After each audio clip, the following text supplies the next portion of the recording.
రాష్ట్రాన్ని అన్ని రంగాల్లో ఆగం చేసిన ఘనత రేవంత్ రెడ్డికే దక్కుతుందని విమర్శించారు బీఆర్ఎస్ లీడర్లు. గెలవాలనే ఒకే ఒక్క స్వార్థంతో ఇష్టం వచ్చినట్లు హామీలిచ్చి ఇప్పుడు అధికారంలోకి వచ్చాక అన్ని మరిచారని ఫైర్ అయ్యారు. రైతులు, విద్యార్థులు, నిరుద్యోగులను పట్టించుకోవట్లేదని మండిపడ్డారు. రాఘవ కన్స్ట్రక్షన్స్ స్వయంగా మంత్రి పొంగులేటికే చెందిందని ఆరోపించారు గులాబీ లీడర్లు. ఎన్నికల ముందు అడ్డగోలుగా హామీలిచ్చి కాంగ్రెస్ అధికారంలోకి వచ్చిందని విమర్శించారు బీఆర్ఎస్ వర్కింగ్ ప్రెసిడెంట్ కేటీఆర్. 6 గ్యారంటీలు, హామీలను అమలు చేయట్లేదని ఆరోపించారు.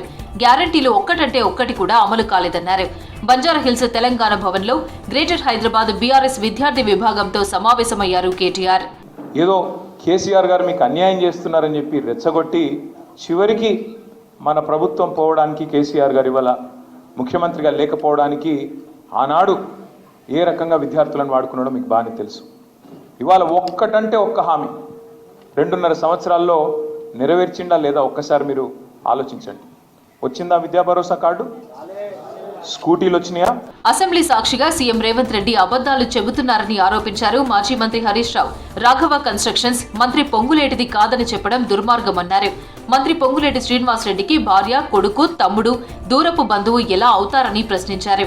సభలో కాంగ్రెస్ డైవర్షన్ పాలిటిక్స్ చేస్తోందని మండిపడ్డారు. రాఘవ కన్స్ట్రక్షన్స్ అవినీతి, అక్రమాలపై ప్రభుత్వం వెంటనే కఠిన చర్యలు తీసుకోవాలని డిమాండ్ చేశారు హరీష్. మూసీ బాధితులకు బీఆర్ఎస్ అండగా ఉంటుందన్నారు మాజీ మంత్రి సబితా ఇంద్రారెడ్డి. స్కాలర్షిప్లు, మెస్ ఛార్జీలను పెంచలేదన్నారు. రాష్ట్రంలో ఏడాదికి సరిపడా సమస్యలను కాంగ్రెస్ తెచ్చిందని విమర్శించారు సబిత. ఏమంటున్నాడు? మూసీకి మనం వ్యతిరేకం కాదని 100 సార్లు నెత్తి నోరు మొత్తుకొని చెప్తున్నాం. బాబు, మూసీకి వ్యతిరేకం కాదు, కానీ మూసీ పేరు మీద నువ్వు చేస్తున్న అరాచకానికి వ్యతిరేకం అనేది మన పార్టీ తరఫున స్పష్టమైన సంకేతం ఇచ్చినా కూడా మళ్ళీ అడ్డుకుంటున్న చెప్పే ప్రయత్నం చేస్తూ ఉన్నాడు. 5 కిలోమీటర్ల దూరంలో ఉన్న భూములను కూడా లాక్కోవాలని చూస్తూ ఉంటే మేము తమాషా చూసుకుంటూ కూర్చుంటామా? అది మా ప్రాంతం, మా వాళ్ళు.